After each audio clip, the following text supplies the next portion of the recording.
First week here, your first training camp. What's it been like for you? Yeah, it's been awesome. Like I say, every single day when I wake up, I got the best job in the world. I get to come out here and play the sport I love, surrounded by a great group of guys. And this week just been kind of, all the hard work I put in the off season and the work I put in mini camp and OTAs, trying to put it all together and just come out every single day and get better. What would you enjoy more, running through somebody or juking them? Because I'm looking at the legs. Everybody's enamored with the quads, with the calves. I don't know if you want to give them a little show and just kind of show what we're talking about right here. I mean, look at these. You're like a Clydesdale. I love it. But I mean that's what when you look at a running back and you say, man, that's power right there. Some running backs build their power off of speed. You already got it right here. So what would you rather do, run through somebody or juke them? Honestly, I don't have. I'd rather do this, I'd rather do that.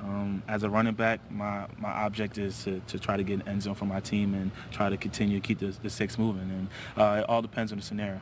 If it's down the distance and it's 31 and I got to get that gritty 1 yard or 2 yards, and that's when I have to do it, got to do it. I think that I've trained myself and got my body to a size where I'm big enough, but also to be able to keep the shiftiness and be able to keep the cuts as a smaller back, also add that to my tool belt. And that's something I want to continue to improve. I want to continue to add parts of my game to my tool belt so that I can be a do-it-all back, an all-around back. And whether if I got to make that guy miss by juke or run him over or go over top or if it's stiff arm, there's so many ways. Obviously, you've done it the best in the game that I can continue to learn and continue to get better there.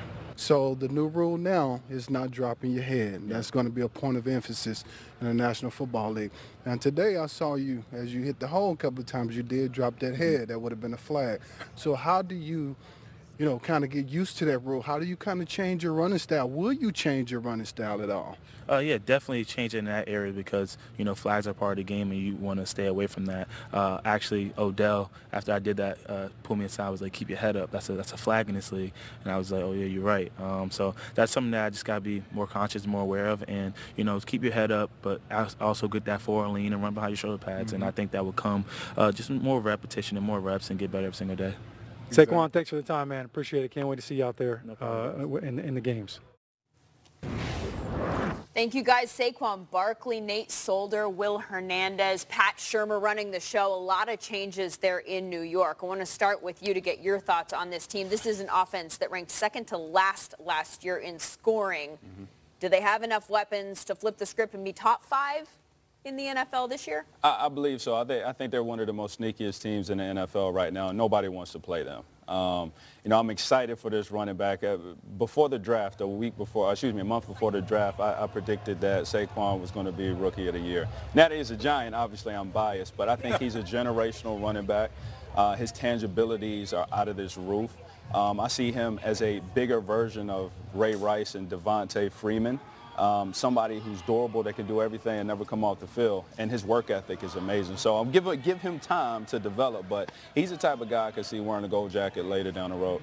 They've got a lot of flashy pieces on this offense right now. To me, I love what they did with Nate Solder. But, Baldy, I look at the right side of this offensive line, and it's still leaky. And I look inside that division at Philadelphia, that defensive line, and they add a Michael Bennett, they add Haloti Ngata to what they already have. That's my cause of concern with this Giants team. Well, Eric Flowers has to be able to play. I mean, they really don't have a guy right there. Now, he's got to switch from left tackle to right tackle. It's a question mark. John Jerry, I mean, he didn't look like he was great last year. I think they have a question at center. So I think they've addressed the left side. But, look, that's what practice is about. They've got to get better, I think, as a group. They've got to come together and play as a group. But, look, we've seen the difference with a generational back. If Saquon hits, he can make everybody look better. And I don't know the last time Eli has had a big-time back in the last 5 years, Rashad. Yeah, it was somebody. It's a position they've been trying to address for a while. I mean, dating back to after Tiki Barber, they've been trying to find that guy that's just a workhorse, day in, day out, never have to change it at all, just him. And I think he could be that type of guy. But, he's special. And we got to account that he has other players on that football field, including Odell, that spreads out this whole entire. Lindsey, here's the name, though. I'm telling you right now, Evan Ingram is going to be the beneficiary of Saquon Barkley and what they have with the healthy Odell Beckham. There's going to be room for him to operate, and he could be the next dynamic tight end in the league. To me, that's the name nobody's talking about. Keep an eye on Evan Ingram. Okay, noted for my fantasy draft. Thank you very much. There's Zach Ertz in there. Baldy, you said if Saquon hits. Do you have doubts about whether he will? Well, we don't know. I mean, Adrian Peterson came in, dominated the league right away. You know, Todd Gurley, he got an incredible year last year. It took a little bit of tweaking by Sean McVay to get him. Like I was just telling Rashad, I'd like to see him 8 yards deep. We have only seen him in a spread shotgun offense at Penn State. I'd like to see sidecar. him. I'd like to see him 8 yards deep and see. I think he could be even a lot better. And the play action game off that could be better. I think it would really utilize his vision a lot greater. We did get some good news out of New York today. Their general manager, Dave Gettleman, his cancer is in remission. He was out there at practice. He was diagnosed with lymphoma back in June. He's been undergoing chemotherapy, and apparently he will continue to, though his scans have come back clean. And that is certainly good news.